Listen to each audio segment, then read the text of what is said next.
ইরানের সাথে গাদ্দারি করে ভারতের কূলে নোঙর ফেলল আমিরাত। ঘটনা কি?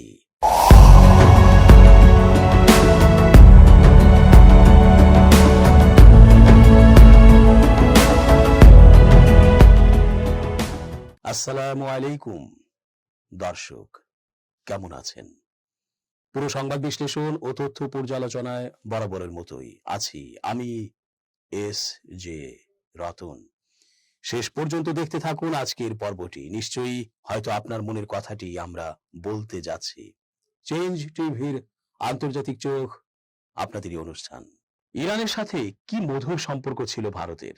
ভারতের এত এত বিনিয়োগ আর নানা দ্বিপাক্ষিক চুক্তিতে লাভবান হচ্ছিল ওই ভারতই। কারণ ভারত নিজেদের বেশি বেশি লাভ ছাড়া কোনো দেশের সাথে সখ্যতা রাখে না, বরং বৈরিতা ও পরিস্থিতি যুদ্ধাবস্থায় রাখে। এটাই তাদের অপরাজনীতি, কুপররাষ্ট্রনীতি। সেভাবেই লাভবান হচ্ছিল ইরান থেকে। ইরানের সাথে আমেরিকা ও ইসরায়েলের যুদ্ধ লেগে যাবার পর থেকে ভারত ভাবল ইরান তো হেরেই যাবে, তাই যতই ভালো সম্পর্ক থাকুক ইরানের সাথে, তা থেকে গাদ্দার মোনাফেক সেজে সেখান থেকে সরে আসতেই হবে। তাই করলো ভারত।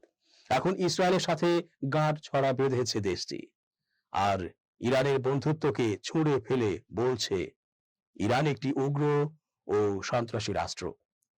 ভারত যখন দেখলো ইরানের সুকঠিন প্রতিরোধ ও হামলায় আমেরিকা ও ইসরায়েল পর্যুদস্ত এবং ইরান বিশ্বে সুনাম কুড়িয়েছে, তখন ভারত তার পরাজয় মানসিকতা ঢাকতে, বেইমানির 16 কলা পূর্ণ করতে আরেক পক্ষকে বাগে আনতে যে টোপ ফেললো, সেই টোপ গিলতে এখন ইরানের আরেক গাদ্দার ও মোনাফেক রাষ্ট্র আমিরাত নোঙর ফেলল ভারত মাতার আঁচলে। কিন্তু ইরান এসবে ভয় পায় না। দুর্দান্ত সব কৌশল আর প্রতিরোধে এগিয়ে যাচ্ছে দুর্বার। মধ্যপ্রাচ্যে যুদ্ধকালীন পরিস্থিতির মধ্যে 5টি দেশ সফরের প্রথম ধাপে শুক্রবার 15 মে সংযুক্ত আরব আমিরাতে পৌঁছেছেন ভারতের প্রধানমন্ত্রী নরেন্দ্র মোদী। আমিরাতের প্রেসিডেন্ট শেখ মোহাম্মদ বিন জায়েদ আল নাহিয়ান মোদীর আগমনে তাকে উষ্ণ অভ্যর্থনা জানিয়েছেন। খবর গালফ নিউজের। ভারতীয় সরকারের এক কর্মকর্তা জানান, মোদীর এই সফরে দুই দেশ কৌশলগত প্রতিরক্ষা সহযোগিতা, পেট্রোলিয়াম মজুদ এবং তরলীকৃত পেট্রোলিয়াম গ্যাস সরবরাহ বিষয়ে চুক্তি স্বাক্ষর করেছে। এছাড়া আরব আমিরাত ইন্ডিয়ান ইনফ্রাস্ট্রাকচার আরবিএল ব্যাংক এবং সম্মান ক্যাপিটালে $5 বিলিয়ন বিনিয়োগের ঘোষণা দিয়েছে। প্রতিবেদনে বলা হয়েছে, শেখ মোহাম্মদ বিন জায়েদ আল নাহিয়ানের সঙ্গে বৈঠকে মোদী ইরান যুদ্ধ চলাকালীন আরব আমিরাতের ওপর হামলার নিন্দা জানিয়েছে। এদিন ভারতীয় প্রধানমন্ত্রী বলেছেন, আরব আমিরাতকে যেভাবে লক্ষ্যবস্তু করা হয়েছে তা গ্রহণযোগ্য নয়। দেশটি যেভাবে সংযমের সঙ্গে বর্তমান পরিস্থিতি সামাল দিয়েছে তা প্রশংসার যোগ্য। গালফ নিউজ বলছে, মোদীর এই সফর ভারত সংযুক্ত আরব আমিরাত সম্পর্কের চলমান গতিকে তুলে ধরেছে, যেখানে উভয় পক্ষই কৌশলগত ও অর্থনৈতিক অংশীদারিত্বকে আরো গভীর করতে আগ্রহী। এর আগে সামাজিক যোগাযোগ মাধ্যমে এক পোস্টে মোদী বলেন, জ্বালানি বিনিয়োগ এবং সরবরাহ শৃঙ্খল সহযোগিতা সহ গুরুত্বপূর্ণ খাতগুলোতে ভারত আরব আমিরাত সম্পর্ক আরো জোরদার করার লক্ষ্যে আলোচনার জন্য তিনি উন্মুখ হয়ে আছেন। সংযুক্ত আরব আমিরাতের কড়া সমালোচনা করেছে ইরান। দেশটির উপ পররাষ্ট্রমন্ত্রী কাজেম ঘারিবাবাদি আরব আমিরাতের বিরুদ্ধে ইরানের সামরিক হামলায় সহযোগিতা ও সুবিধা প্রদানের অভিযোগ করেছেন। তিনি বলেছেন, যুদ্ধের সময় আবুধাবি তেহরানের সঙ্গে বিশ্বাসঘাতকতা করেছে। ভারতের রাজধানী নয়াদিল্লিতে চলা ব্রিক্সের সম্মেলনে ঘারিবাবাদি আরব আমিরাতের পররাষ্ট্রমন্ত্রীর করা দাবি প্রত্যাখ্যান করেছেন। আরব আমিরাতের পররাষ্ট্রমন্ত্রীর অভিযোগ ছিল, ইরান দেশটিতে হামলা করেছে এবং আগ্রাসী ভূমিকা পালন করেছে। এ নিয়ে উপ পররাষ্ট্রমন্ত্রী কাজেম ঘারিবাবাদি বলেছেন, সংযুক্ত আরব আমিরাত ইসলামী প্রজাতন্ত্র ইরানের বিরুদ্ধে সামরিক আগ্রাসনকে সমর্থন ও সহজ করার ক্ষেত্রে গুরুত্বপূর্ণ অবদান রেখেছে। ইরানি উপ পররাষ্ট্রমন্ত্রী বলেছেন, 1974 সালের জাতিসংঘ সাধারণ পরিষদের একটি প্রস্তাব অনুযায়ী যে দেশগুলো আগ্রাসনকারীদের সুযোগ সুবিধা ও পরিষেবা প্রদান করে তারা কেবল তাদের সহযোগিতাই করে না, বরং নিজেরাই আগ্রাসন চালায়। এ সময় তিনি আরব আমিরাতকে একটি আগ্রাসী দেশ হিসেবে আখ্যা দেন। ঘারিবাবাদি জানান, হামলা শুরুর আগে ইরান, আরব আমিরাত সহ আঞ্চলিক দেশগুলোকে সতর্ক করেছিল যে যদি তারা যুক্তরাষ্ট্র ও ইসরায়েলকে বা তাদের ভূখণ্ড ও স্থাপনাগুলো ব্যবহারের সুযোগ করে দেয়, তবে তেহরান তার আত্মরক্ষার অধিকার প্রয়োগ করবে। আরব আমিরাতে মার্কিন ঘাঁটিগুলোর সমস্ত স্থাপনা বা এমন যে কোনো অবকাঠামো ও ঘাঁটি যেখানে যুক্তরাষ্ট্রের কোনো অংশ বা অংশগ্রহণ রয়েছে, সেগুলোতে হামলা করা ছাড়া আমাদের আর কোনো উপায় ছিল না বলে জানান তিনি। ঘারিবাবাদী বলেন, এটি যুদ্ধ ছিল এবং সেই যুদ্ধে আমরা আমাদের দেশকে রক্ষা করেছি। তিনি দাবি করেন যে আরব আমিরাত নিজেকে ভুক্তভোগী হিসেবে চিত্রিত করার চেষ্টা করছে, অথচ প্রকৃত ভুক্তভোগী হলো ইসলামী প্রজাতন্ত্র ইরান। এর আগে ইরানের কর্মকর্তারা আরব আমিরাতকে বিশ্বের মানচিত্র থেকে মুছে ফেলার হুঁশিয়ারি দেন। ভারতের রাজধানী নয়াদিল্লিতে বৃহস্পতিবার 14 মে ব্রিক্সের বৈঠকে ইরান ও সংযুক্ত আরব আমিরাতের পররাষ্ট্রমন্ত্রীদের মধ্যে তীব্র বাকবিতণ্ডা হয়েছে। ইরানের রাষ্ট্রীয় গণমাধ্যমের বরাতে বার্তা সংস্থা রয়টার্স তাদের অনলাইন প্রতিবেদনে এই তথ্য নিশ্চিত করেছে। খবরে বলা হয়েছে, বৈঠকে ইরানের পররাষ্ট্রমন্ত্রী আব্বাস আরাগচি অভিযোগ করেন যে তেহরানের বিরুদ্ধে সামরিক অভিযানে সরাসরি জড়িত ছিল আমিরাত। ইসরায়েলি প্রধানমন্ত্রী বেনিয়ামিন নেতানিয়াহু সম্প্রতি দাবি করেন যে ইরান যুদ্ধের সময় তিনি আরব আমিরাত সফর করেছেন। তার এই দাবির পরদিনই ইরান ও আমিরাতের পররাষ্ট্রমন্ত্রীদের তুমুল উত্তেজনা প্রকাশ্যে এলো। তবে আমিরাত নেতানিয়াহুর এমন দাবি অস্বীকার করেছে। বৃহস্পতিবার বৈঠকে আমিরাতের প্রতিনিধির বক্তব্যের জবাবে আরাগচি বলেন, ঐক্যের স্বার্থে আমি ব্রিক্সের বিবৃতিতে আরব আমিরাতের নাম উল্লেখ করিনি। তবে সত্য ঘটনা হলো আমার দেশের বিরুদ্ধে আগ্রাসনে আরব আমিরাত সরাসরি জড়িত ছিল।